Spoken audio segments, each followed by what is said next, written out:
Can you lose weight on a high-carb diet? Well, you've probably heard many times that carbs are the enemy, especially if you're trying to lose weight. And though carbs may be the enemy in certain circumstances, such as if you have a yeast overgrowth like SIBO or Candida or parasites, or perhaps in the case of diabetes or another underlying chronic inflammatory condition. But carbs aren't always the enemy if you are simply trying to lose weight or just manage your weight, because not all carbs are created equal. You guys are listening to the Digest This podcast, and I'm your host, Bethany Cameron. Let's get right into the episode because it's all about the carbs. All right, you may not know this about me, but every morning before I drink my daily coffee, I actually drink electrolytes first. There's two reasons I do this. One, your body is naturally dehydrated from the previous night's sleep and is craving hydration. And two, coffee actually dehydrates you, even though it is technically a liquid. So, rule of thumb, hydrate before you caffeinate. I personally use Element electrolytes in my morning routine. It's literally the first thing I drink every single morning. I stick to their raw, unflavored version, which contains no sugar, no flavorings, no coloring, and no fillers. It contains a science-backed electrolyte ratio of salt, magnesium, and potassium. And their unflavored version has only those three ingredients. Element is by far the cleanest electrolyte drink I've found on the market, and I've been looking for a while. Other electrolyte drink mixes have added sugar, maltodextrin, dextrose, gums, and even added oils. Electrolytes are essential for our body to function. So you want to not only make sure you are getting them in your body, but you are getting the best kind. There's also research to back that when you keep hydrated, there are lower risks of anxiety and depression in individuals. So whether you just finished a workout, sauna session, or just waking up in the morning, Element is formulated to help anyone with their electrolyte needs and is perfectly suited for those following a keto, low-carb, vegan, or paleo diet.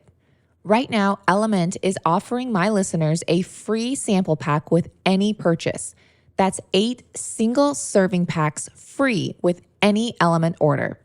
To get 8 free packs, you must go to DRINKLMNT.com/digest to get this offer.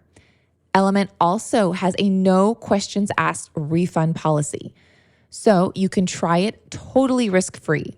If you don't like it, they will give you your money back, no questions asked. You have nothing to lose. So go to DRINKLMNT.com/digest to get this amazing offer. I'll also leave that link in today's show notes so you can easily scroll down and order with just one easy tap. Poor gut health has been linked to poor immunity, depression, anxiety, brain fog, low energy, skin issues, including acne, and studies are now coming out that our gut microbiome is linked to obesity and type 2 diabetes. And in the world we live in today, so many factors and environmental toxins can hinder our gut and are constantly trying to break down our microbiome. Now, it's not practical we go off-grid and live away from society to avoid all these things. So it's important to combat them with a good probiotic and prebiotic to give our gut support and skin in the game to fight off infections and help us live our best life full of vitality, energy, clear skin, and regularity. But not all probiotics are created equal. In fact, many don't even make it to the grocery stores alive. So you just wasted your hard-earned money on something that is basically dead. That's why I trust Seed's DS-01 Daily Symbiotic Capsule. This is a prebiotic and probiotic in one. If you've ever seen me in my Instagram stories showing you what Seed's capsules actually look like, it's pretty cool.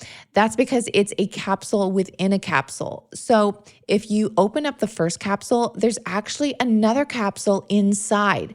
Seed's Daily Symbiotic is a prebiotic and probiotic to support gut health that has completely revolutionized the daily supplement world, designed to make its way all the way through your stomach and survive your stomach acid, with studies even showing its 100% survivability rate. And I'm pretty sure we all know what probiotics are. They're the good bacteria we need inside our gut. But without the prebiotics, the probiotics will die. You see, because probiotics are also living organisms and they need food too. That's where the prebiotics come in. They help feed the probiotics, helping them to survive in our body, which is what we want. Sources of prebiotics include garlic, onions, leeks, asparagus, artichoke, oats, grains, and legumes. But for many people with digestive issues, all these foods are off limits because they can cause other issues. And if you follow a grain-free diet or paleo diet, then oats, legumes, beans, and other prebiotic-containing grains are off limits too. So to make sure you are getting the full benefit of taking probiotics as well as getting what you paid for, Seed's Daily Symbiotic is what I would recommend to all my friends and family. And if you're not sure if you want to take the plunge, Seed is offering my community a whopping 25% off your first order so you can try it and see if you like it. They will send you a super chic glass bottle filled with all the goods. Then they have an eco-friendly, sustainable biomaterial refill system delivered each month after that. And you can cancel anytime. So even after the first month, you can cancel if you feel like it's not for you. But let me tell you, if you are taking a probiotic anyways, why not switch to Seed and experience the array of benefits countless others, including myself, have? And if you're not already taking a probiotic or prebiotic, take this as your sign to take back your health now. Just go to seed.com/digest and use code 25digest to get 25% off your first order. Again, that's seed.com/digest and use code 25digest to get 25% off. Make sure it's all lowercase. It seems like the keto diet, high-fat diet is all the rage, and I'm very grateful that the fear of fat has gone away. That's amazing. We need good, healthy fats. But at the same time, I feel like carbs have gotten a pretty bad rap. Now, carbs can provide energy, protect against disease, and actually help control your body weight. But it's all about the types of carbs you choose. And there's two different types. So first of all, there's simple carbs. So the body digests simple carbs easily, and this leads to blood sugar spikes. Simple carbs includes items made with white sugar and added sugars like juice, things like baked goods, cereals, refined breads and pastas, and candy, and things like that. Now, there's also complex carbs. So our bodies digest complex carbs more slowly. And by doing so, it provides your body with a steady stream of sugar and can help you feel fuller for longer, as well as provide energy just without the crash like you would with simple carbs. Now, some examples of complex carbs, which is what you want, are just fiber-rich fruits such as apples, pears, papaya, kiwi, and berries, winter squash, sweet potatoes, beans and lentils, rice, quinoa, and starchy vegetables such as peas. And if you eat the right mix of healthy carbs while following a high-carb diet, you actually may reap some benefits like weight loss, and some even testify to see a decrease in inflammation. Okay, so what is a high-carb diet? What is considered high carb? Well, there's really no official definition of a high-carb diet, and for some, 50 grams of carbs may be very high for them if they are not used to eating carbs or do not have the physical demand or need for a high-carb diet. And for others, 250 grams of carbs is a healthy high-carb diet, which fits into their active lifestyle. So the United States recommends that 45% to 65%, of our total caloric intake should come from carbohydrates. And since every person requires a different amount of calories, you can't really put a blanket statement and say X grams is what defines a high carb diet. You may have heard of the Mediterranean diet or the DASH diet, and those may be considered a high carb way of eating. So both of these diets are styles or patterns of eating that focus on foods that you eat more often and less frequently, not necessarily the exact proportions or ratio of these foods. So many people who follow the Mediterranean diet or the DASH diet may end up with a higher amount of carbohydrate intake, and that's because they're eating healthy, fiber-rich plant foods that are mostly carbohydrates like whole grains, fruits, vegetables, and legumes. So the question still stands, can you lose weight on a high-carb diet? Well, let's look at the research and what the research says. So there's a 2015 study, and that shows that a high carbohydrate diet affected the body composition in young men and resulted in a significant increase in total body weight and BMI. However, a 2018 study of overweight people shows that a plant-based, high-carb, low-fat diet has beneficial effects on weight and body composition. Now, a 2018 systematic review and meta-analysis, which looks at all available information, says that it cannot conclude that a high-carb diet increases the odds of obesity.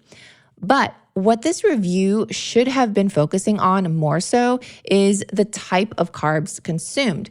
That's because not all carbs are created equal. So the information reviewed, in my opinion, seems to be a bit skewed, including a variety of studies on carbs, not focusing on the type of carbs. So there have been mixed reviews, and, in other words, it's not necessarily about the percentage of carbs that we're eating. It's about what kind of foods we're choosing. So think about this. A person may consume a lot of carbs that can come from drinking a bunch of soda while eating cereal for breakfast, having granola bars or sweetened yogurt as a snack, and eating pasta for dinner. These types of high carb items contain added sugar and lack of fiber. This person doesn't feel full and isn't getting the nutrients they need. Now, another person may focus on a diet that includes a lot of carbs, like sweet potatoes, fruits, and starchy vegetables. These types of foods are obviously very fiber rich. So since these higher fiber foods are more filling, the second person may lose some weight over time.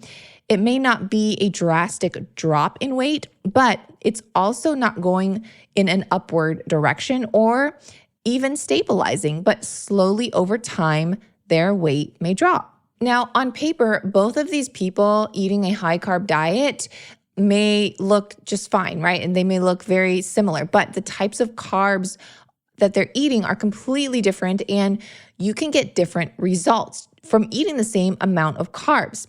Now, of course, you can also eat a load of healthy, complex carbs and also gain weight. Just like anything, too much of anything will most likely make you gain weight. Even those following a low-carb keto diet, they can gain weight. So if they eat too much fat, they can also gain weight regardless of how little carbs they consume. All right, I'm gonna ask you a question. So have you ever seen or heard of people losing weight eating only McDonald's or packaged junk food? I have. And this is because they restricted their daily caloric intake overall.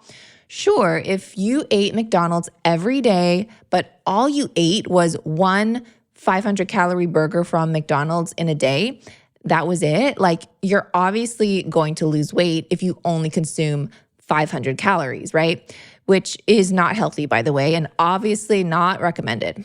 But my point is, these people who lose weight off of eating fast food fail to mention a few things. One, they fail to mention they reduced their daily caloric intake drastically despite the fat, carbs, and chemicals they consumed. And two, they don't talk about how crappy they feel, how their libido dropped, the brain fog and low energy they experienced, how their skin broke out and suffered, their bowel movements or lack of, and not to mention their blood work. Okay, I feel like I went on a tangent here, but my whole point in bringing this up is that it's not just about the carbs, but the quality. Same thing goes for keto diets. I see this all the time, and it's called, quote, dirty keto. The dirty keto diet involves decreasing your carbs and increasing your fat intake, but without any considerations for the quality of food you consume. It allows processed and fast foods, as well as prepackaged snacks.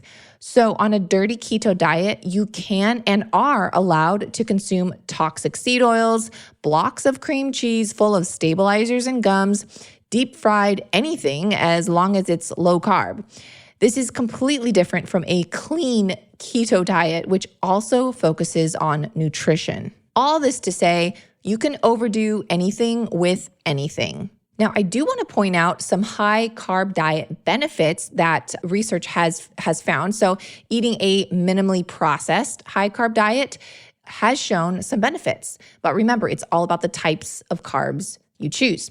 So there is some evidence out there that a healthy high-carb diet may help decrease the risk of heart disease, decrease the risk of several types of cancers, improve insulin sensitivity, and even decrease inflammation. Now, the cons of a high-carb diet, obviously, like if you're not choosing the right kind of carbs, a high-carb diet full of processed, refined grains and simple sugars can wreak havoc on your diet. Those types of foods aren't going to be satisfying, and you're going to constantly be craving sugar.